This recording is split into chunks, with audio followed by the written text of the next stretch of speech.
Siapakah Insinyur Salah Atia ini?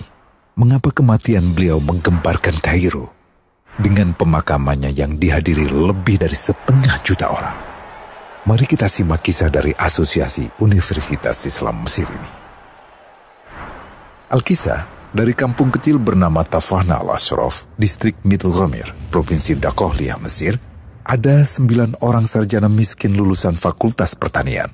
Lalu mereka pun sepakat membuat sebuah peternakan unggas, sembari mencari mitra ke-10. Namun mereka terbentur modal. Maka dengan sekuat tenaga mereka kumpulkan dari hasil menjual tanah, perhiasan istri, hingga meminjam. Meski tidak banyak terkumpul, namun mencukupi untuk memulai usahanya. Pertanyaan tersisa, siapa mitra yang ke-10? Insinyur Salah, satu dari mereka pun berkata, "Aku sudah menemukan mitra yang ke-10. Siapa?" kata teman-temannya. "Allah," lanjutnya. "Allah akan menjadi mitra usaha kita yang ke-10. Allah akan mendapat 10% dari keuntungan kita. Dengan perjanjian, Allah yang akan memberikan perlindungan dan pemeliharaan, keamanan dari segala wabah penyakit." Akhirnya mereka pun sepakat. Kontrak kerjasama pun ditulis secara rinci dan dicatatkan ke notaris, lengkap dengan peran mitra ke-10 tersebut. Tak disangka, setelah 1 musim bisnis mereka langsung meroket, jauh dari yang dibayangkan sebelumnya. Lalu mereka pun kembali bersepakat menambah jatah keuntungan mitra ke-10 menjadi 20% di musim kedua, dan begitu seterusnya hingga mencapai 50%. Lalu bagaimana keuntungan mitra ke-10 itu dialokasikan? Dimulai dengan membangun sekolah dasar Islam putra, lalu lanjut putri, kemudian sekolah menengah putra, kemudian putri. Tambah lagi madrasah aliyah putra, lalu putri. Tapi karena keuntungan terus membanjir, akhirnya dibentuklah Baitul Mal. Dan mereka pun mengajukan ke pemerintah untuk membangun universitas di kampung.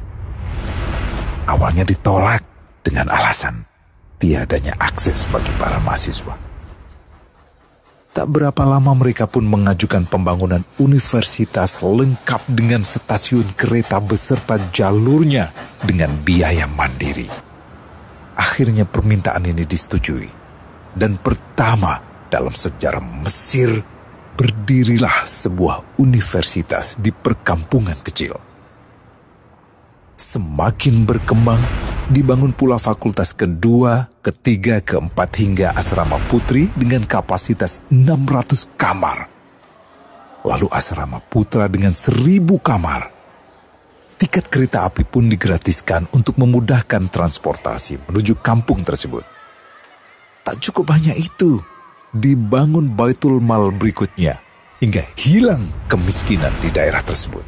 Dan program ini diduplikasi ke kampung-kampung lain hingga bisa dikatakan tak ada kampung yang disinggahi Insinyur Salah kecuali akan dibangun Baitul Mal untuk warga. Bantuan pun diberikan untuk fakir miskin dan para janda.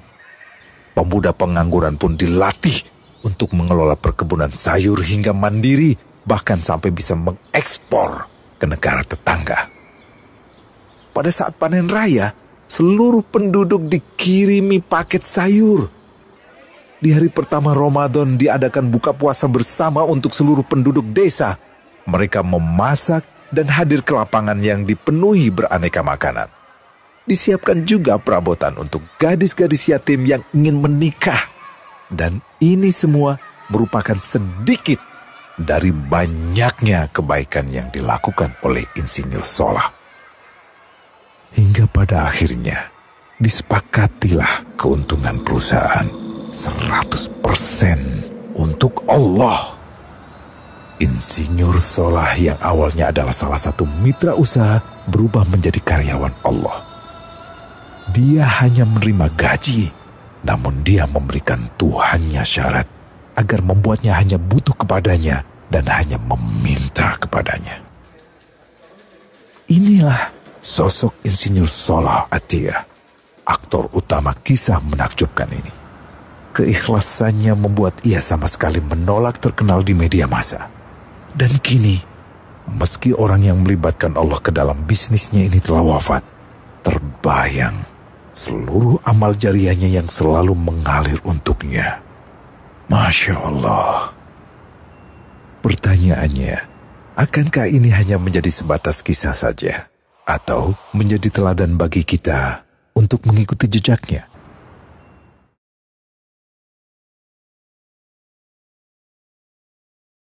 Global Wakaf dari Global Islamic Philanthropy.